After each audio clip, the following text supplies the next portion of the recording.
Is it possible to meet every issue without this space-time interval, without the gap between oneself and the thing of which one is afraid?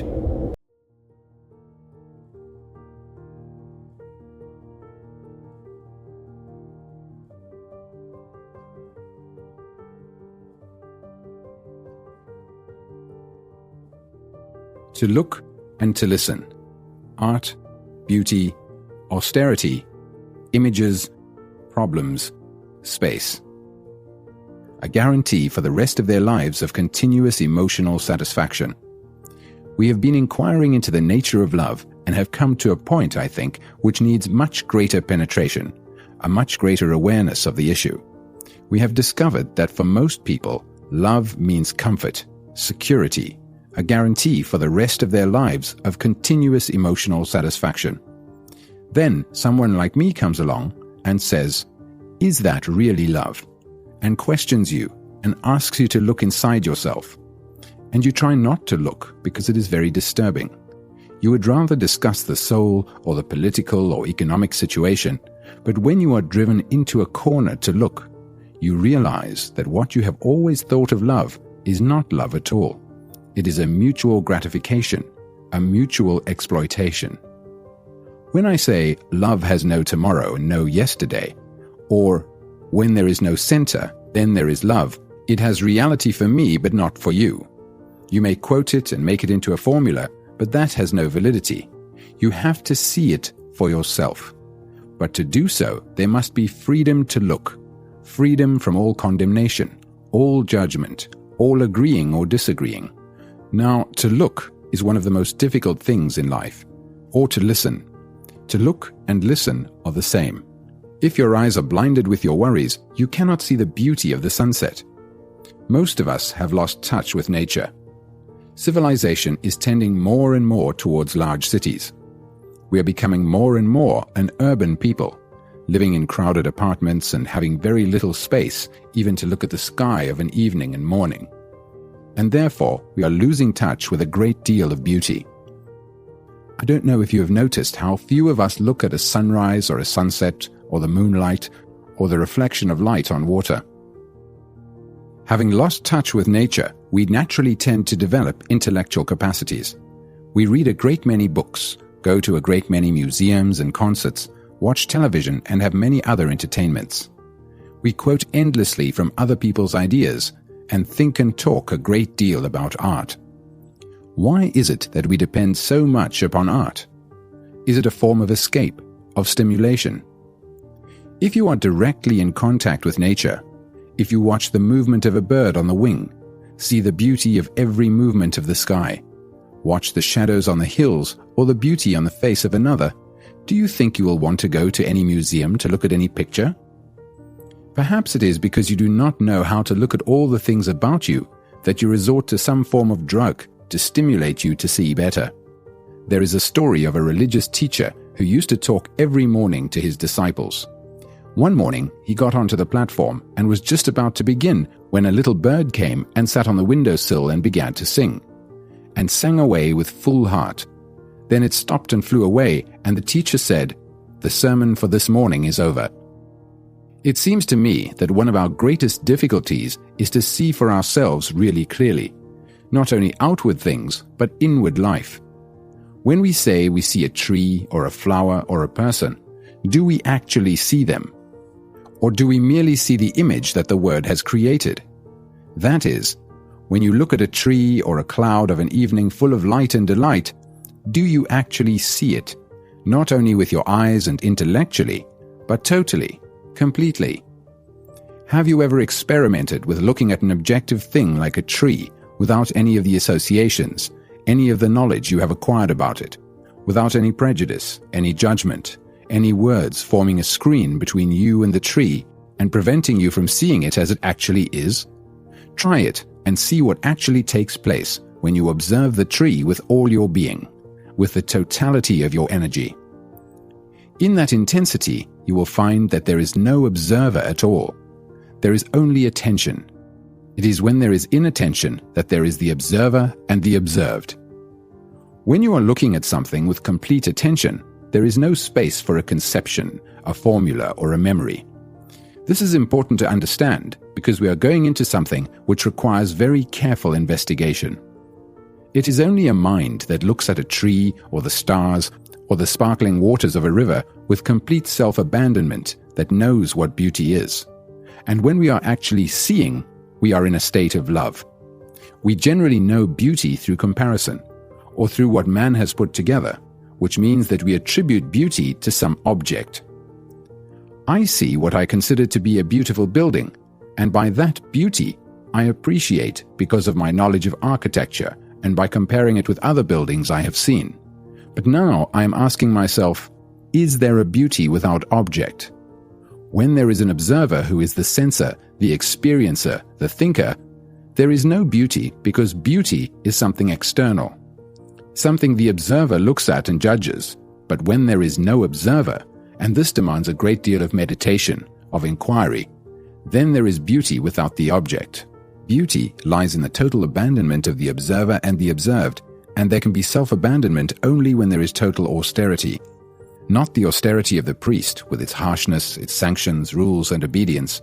Not austerity in clothes, ideas, food, and behavior. But the austerity of being totally simple, which is complete humility. Then there is no achieving, no ladder to climb. There is only the first step, and the first step is the everlasting step. Say you are walking by yourself or with somebody and you have stopped talking. You are surrounded by nature, and there is no dog barking, no noise of a car passing, or even the flutter of a bird. You are completely silent, and nature around you is also wholly silent. In that state of silence, both in the observer and the observed, when the observer is not translating what he observes into thought, in that silence there is a different quality of beauty. There is neither nature nor the observer.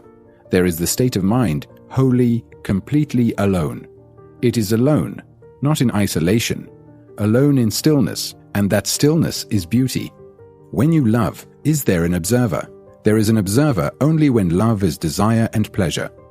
When desire and pleasure are not associated with love, then love is intense. It is, like beauty, something totally new every day. As I have said, it has no yesterday and no tomorrow. It is only when we see without any preconception, any image, that we are able to be in direct contact with anything in life.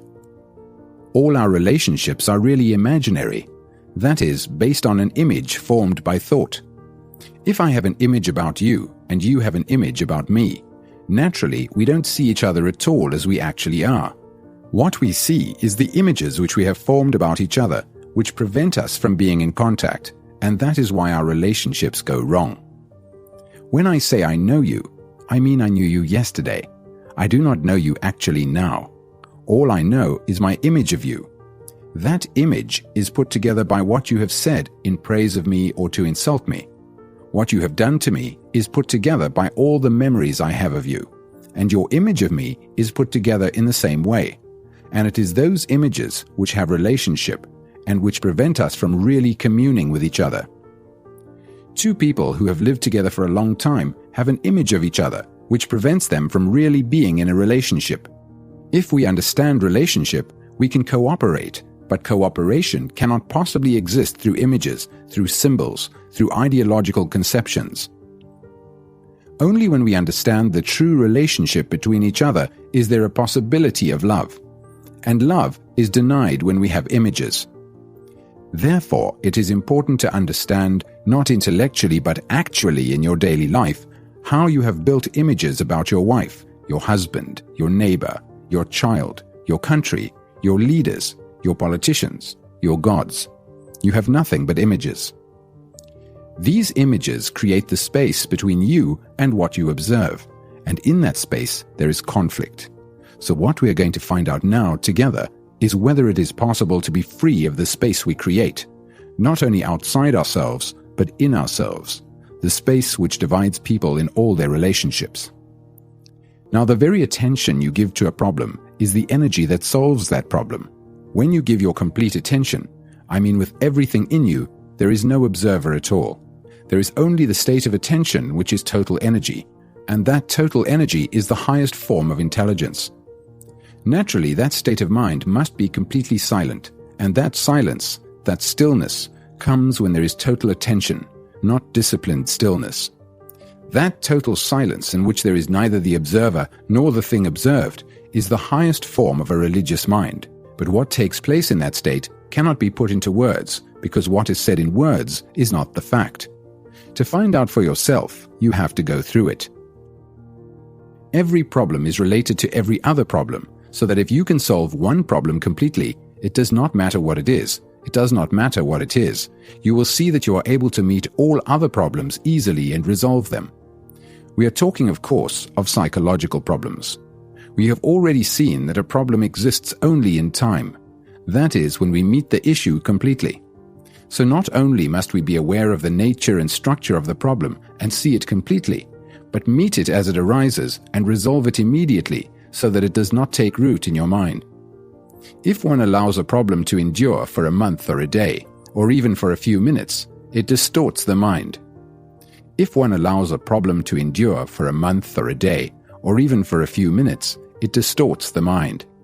So, it is possible to meet a problem immediately without any distortion, and be immediately completely free of it and not allow a memory, a scratch on the mind to remain? So is it possible to meet a problem immediately without any distortion and be immediately completely free of it and not allow a memory, a scratch on the mind to remain? These memories are the images we carry about with us, and it is these images which meet this extraordinary thing called life, and therefore there is a contradiction and hence conflict. Life is very real. Life is not an abstraction, and when you meet it with images, there are problems. Is it possible to meet every issue without this space-time interval, without the gap between oneself and the thing of which one is afraid? It is possible only when the observer has no continuity, the observer who is the builder of the image, the observer who is a collection of memories and ideas, who is a bundle of abstractions. When you look at the stars, there is you who are looking at the stars in the sky. The sky is flooded with brilliant stars. There is cool air, and there is you, the observer, the experiencer, the thinker, you with your aching heart, you, the center, creating space. You will never understand about the space between yourself and the stars, yourself and your wife or husband or friend, because you have never looked without the image, and that is why you do not know what beauty is or what love is. You talk about it, you write about it, but you have never known it except perhaps at rare intervals of self-abandonment. So long as there is a center creating space around itself, there is neither love nor beauty. When there is no center and no circumference, then there is love. And when you love, you are beauty. When you look at a face opposite, you are looking from a center, and the center creates the space between person, and that is why our lives are so empty and callous. You cannot cultivate love or beauty, nor can you invent truth.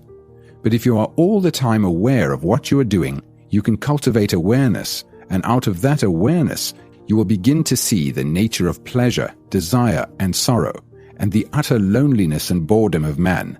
And then you will begin to come upon that thing called the space. When there is space between you and the object you are observing, you will know there is no love. And without love, however hard you try to reform the world, or bring about a new social order, or however much you talk about improvements, you will only create agony. So, it is up to you. There is no leader, there is no teacher, there is nobody to tell you what to do. You are alone in this mad, brutal world.